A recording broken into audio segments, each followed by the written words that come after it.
Sub register ಸ್ಥಾನಕ್ಕೆ demand ಮೇಲೆ demand ಇದೆ. ಆ ಒಂದು ಸ್ಥಾನಕ್ಕಾಗಿ ಪೈಪೋಟಿ ಅಂತೂ ಜಾಸ್ತಿನೇ ಇದೆ. ಸೊ ದೇವನಹಳ್ಳಿಯ ಸಬ್ ರಿಜಿಸ್ಟರ್ ಸ್ಥಾನಕ್ಕಾಗಿ ಈ ರೀತಿಯ ಡಿಮ್ಯಾಂಡ್ ಇರುವಂಥದ್ದು. ಆಯಾಕಟ್ಟಿನ ಸ್ಥಾನಕ್ಕೆ ಮತ್ತು ಅಧಿಕಾರಕ್ಕೆ ಸಬ್ ರಿಜಿಸ್ಟರ್ಗಳ ನಡುವೆ ಪೈಪೋಟಿ ಅಂತೂ ಜೋರಾಗಿದೆ. ಸೊ ಬೆಂಗಳೂರು ಗ್ರಾಮಾಂತರ ಜಿಲ್ಲೆಯ ದೇವನಹಳ್ಳಿ ತಾಲೂಕಿನ ಸಬ್ ರಿಜಿಸ್ಟರ್ ಕಥೆ ಇದು. ಏಕಕಾಲದಲ್ಲಿ ಬಂದಂತಹ 3 ಜನ ಸೀನಿಯರ್ ಸಬ್ ರಿಜಿಸ್ಟರ್ ವರ್ಗಾವಣೆ ಆಗಿದ್ದಾರೆ. ಹಾಗಾಗಿ ಆ ಸ್ಥಾನಕ್ಕಾಗಿ ಪೈಪೋಟಿ ಈಗ ಇರುವುದು. ಈಗ 3 ಜನಕ್ಕೂ ಕೂಡ ಏಕಕಾಲದಲ್ಲಿ ವರ್ಗಾವಣೆ ಮಾಡಿ ಸರ್ಕಾರ ಆದೇಶವನ್ನು ಕೊಟ್ಟಿದೆ.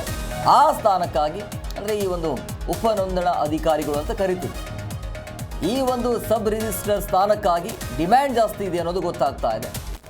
ಆಯಾಕಟ್ಟಿನ ಸ್ಥಾನಕ್ಕೆ ಅಧಿಕಾರಕ್ಕಾಗಿ ಅದರ ಪೈಪೋಟಿ ಜಾಸ್ತಿ ಆಗಿದೆ. ಈ ಒಂದು ಸಬ್ ರಿಜಿಸ್ಟರ್ಗಳ ವಿಚಾರವಾಗಿ ಬೆಂಗಳೂರು ಗ್ರಾಮಾಂತರ ಜಿಲ್ಲೆಯ ದೇವನಹಳ್ಳಿ ತಾಲೂಕಿನ ಆ ಒಂದು ಸಬ್ ರಿಜಿಸ್ಟರ್ ಕಥೆ ಇದು. ಏಕಕಾಲದಲ್ಲಿ 3 ಜನ ಸೀನಿಯರ್ ಸಬ್ ರಿಜಿಸ್ಟರ್ಗಳ ವರ್ಗಾವಣೆ ಆಗಿದೆ. ಆ ವರ್ಗಾವಣೆ ಆಗಿರುವಂಥ ಜಾಗಕ್ಕೆ ಈಗ 3 ಜನ ಬೇಕಲ್ವ. ಸೊ ಹಂಗಾಗಿ ಡಿಮ್ಯಾಂಡ್ ಜಾಸ್ತಿ ಇದೆ ಅಂತ ಸರ್ಕಾರದ ಆದೇಶವನ್ನು ಪ್ರಶ್ನಿಸಿ KATಯಲ್ಲಿ ಈಗ ಮೊರೆ ಹೋಗಿರುವಂಥದ್ದು ಹಳೆ ಸಬ್ ರಿಜಿಸ್ಟರ್ಗಳು. ಇದೇ ಸೋಮವಾರ ದೇವನಹಳ್ಳಿ ಸಬ್ ರಿಜಿಸ್ಟರ್ ಯಾರು ಅಂತ ಫೈನಲ್ ಆಗುವಂತಹ ಸಾಧ್ಯತೆ ಇದೆ, ನಾಳೆ ಬಿಟ್ಟು ನಾಡಿದ್ದು. ಸೊ ಪೈಪೋಟಿ ಕಾರಣ ಕಚೇರಿಯಲ್ಲಿ ಸಮಯಕ್ಕೆ ಸರಿಯಾಗಿ ಕೆಲಸ ಕಾರ್ಯಗಳು ಕೂಡ ಆಗ್ತಾ ಇಲ್ಲ. ಆದೇಶದ ಬೆನ್ನಲ್ಲೇ ಇವತ್ತು ನೂತನ ಸಬ್ ರಿಜಿಸ್ಟರ್ ಪ್ರಸಾದ್ ಕುಮಾರ್ ಕೆಲಸಕ್ಕೆ ಹಾಜರಾಗಿದ್ದಾರೆ. ಬಟ್ ಈಗ 3 ಸ್ಥಾನ ಅಂತೂ ಖಾಲಿ ಆಗಿದೆ. ಇದ್ದಕ್ಕಿದ್ದಾಗೆ 3 ಜನ ಅಧಿಕಾರಿಗಳನ್ನು ವರ್ಗಾವಣೆ ಮಾಡಲಾಗಿದೆ. ಆ ಜಾಗಕ್ಕೆ 3 ಜನ ಬೇಕು ಈಗ. ಆದರೆ ಈ ಒಂದು ಸ್ಥಾನಕ್ಕಾಗಿ ಡಿಮ್ಯಾಂಡ್ ಮೇಲೆ ಡಿಮ್ಯಾಂಡ್ ಇದೆ.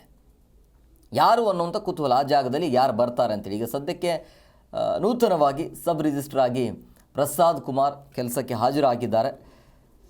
ಸೊ ವಿಚಾರಣೆ ಹಂತದಲ್ಲಿದೆ. ಸೊ ಹಂಗಾಗಿ ಈ ಒಂದು ಸಬ್ ರಿಜಿಸ್ಟರ್ ಪ್ರಶ್ನಿಸಿ ಅರ್ಜಿಯನ್ನು ಸಲ್ಲಿಕೆ ಮಾಡಲಾಗಿದೆ. ಅದರ ಅರ್ಜಿಯ ವಿಚಾರಣೆ ಆದ ನಂತರ ಸೋಮವಾರ ಬಹುಶಃ ಯಾರು ಆ ಸ್ಥಾನಕ್ಕೆ ಬರ್ತಾರೆ ಅನ್ನುವಂಥ ಕ್ಲಾರಿಟಿ ಸಿಗಬಹುದು. ಸೊ ದೇವನಹಳ್ಳಿ ಸಬ್ ರಿಜಿಸ್ಟರ್ ಸ್ಥಾನಕ್ಕಾಗಿ ನಡೀತಾ ಇರುವಂಥ ಡಿಮ್ಯಾಂಡ್ ಇದು. ಬೆಂಗಳೂರು ಗ್ರಾಮಾಂತರ ಜಿಲ್ಲೆಯ ದೇವನಹಳ್ಳಿ ತಾಲೂಕಿನ ಸಬ್ ರಿಜಿಸ್ಟರ್ ಕತೆ.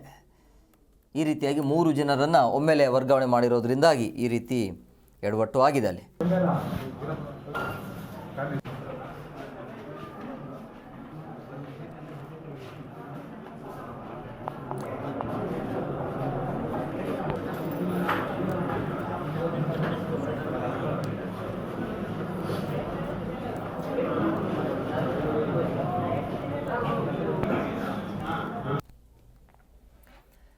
ಹನುಮ ಮಾಲಾಧಾರಿಗಳಿಗೆ ಕಿರುಕುಳ ಅವಹೇಳನ ಮಾಡಲಾಗ್ತಾ ಇರುವಂಥ ಹಿನ್ನೆಲೆಯಲ್ಲಿ ಪ್ರತಿಭಟನೆ ಮಾಡಲಾಗ್ತಾ ಇದೆ. ಅಲ್ಲಿ ಮಾಲಾಧಾರಿಗಳಿಂದ ಕ್ರಿಶ್ಚಿಯನ್ ಶಾಲೆಗೆ ಮುತ್ತಿಗೆ ಹಾಕಿ ಪ್ರತಿಭಟನೆಯನ್ನು ಮಾಡಿರುವಂಥ ಘಟನೆ ಇದು.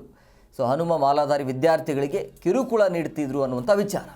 ಈ ವಿಚಾರಕ್ಕೆ ಸಂಬಂಧಪಟ್ಟಂತೆ ಈಗ ಗಂಜಾಂನ RC ಎಡೆಡ್ ಅನುದಾನಿತ ಶಾಲೆಯಲ್ಲಿ ಪ್ರತಿಭಟನೆ ಮಾಡಲಾಗಿದೆ. ಶಾಲೆಗೆ ಮುತ್ತಿಗೆ ಹಾಕಿ ಹನುಮ ಮಾಲಾಧಾರಿಗಳಿಂದ ನಡೀತಾ ಇರುವಂಥ ಧರಣಿ. ಶಾಲಾ ಮುಖ್ಯ ಶಿಕ್ಷಕ ಸೇರಿ ಆಡಳಿತ ಮಂಡಳಿಯ ವಿರುದ್ಧ ಆಕ್ರೋಶ ವ್ಯಕ್ತವಾಗ್ತಾ ಇದೆ. ಅಂದರೆ ಮಾಲಾಧಾರಿ ಇದೆ ಅಲ್ಲ, ಅದು ಹಾಕ್ಕೊಂಡು ಬಂದಿದ್ರಲ್ಲ, ಅದಕ್ಕಾಗಿ ಆಕ್ಷೇಪವನ್ನು ವ್ಯಕ್ತಪಡಿಸಿದ್ರಂತೆ. ಈಗ ಆ ಶಾಲೆಗೆ ಮುತ್ತಿಗೆ ಹಾಕುವಂಥ ಕೆಲಸ. ಶಾಲೆಯಲ್ಲಿ ಹಿಂದೂ ಧರ್ಮದ ಫೋಟೋ ಹಾಕದೆ ಏಸು ಫೋಟೋವನ್ನು ಹಾಕಿದ್ದಕ್ಕೆ ಆಕ್ರೋಶ ವ್ಯಕ್ತವಾಗಿದೆ. ಶಾಲೆಯ ದ್ವಾರದಲ್ಲಿ ಸರಸ್ವತಿ ಫೋಟೋ ಹಾಕಿ ಪೂಜೆಯನ್ನು ಸಲ್ಲಿಕೆ ಮಾಡ್ತಾರೆ. ರಾಮ ಭಜನೆ ಕೂಡ ಆಗತ್ತೆ ಅಲ್ಲಿ.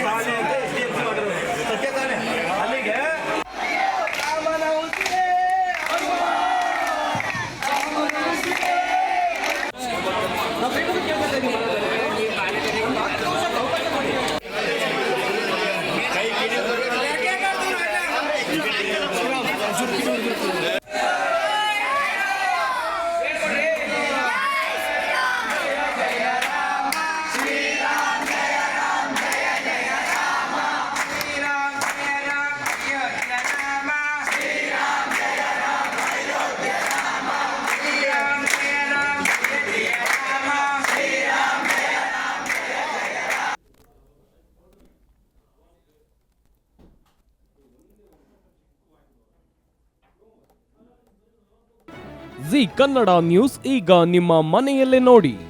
ಎಲ್ಲ ಕೇಬಲ್ಗಳಲ್ಲಿ ಈಗ ಲಭ್ಯ.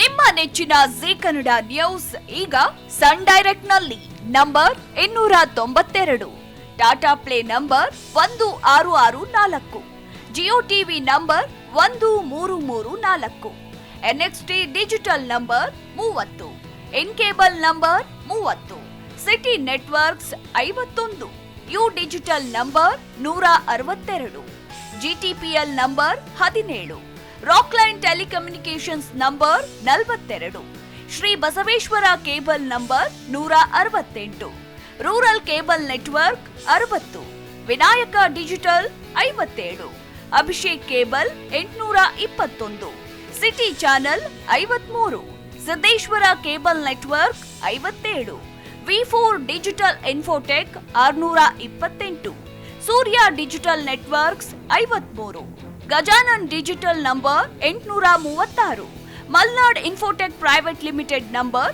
56, Metrocast number 830, victory digital number 167ರಲ್ಲಿ ನೋಡಿ ಆನಂದಿಸಿ.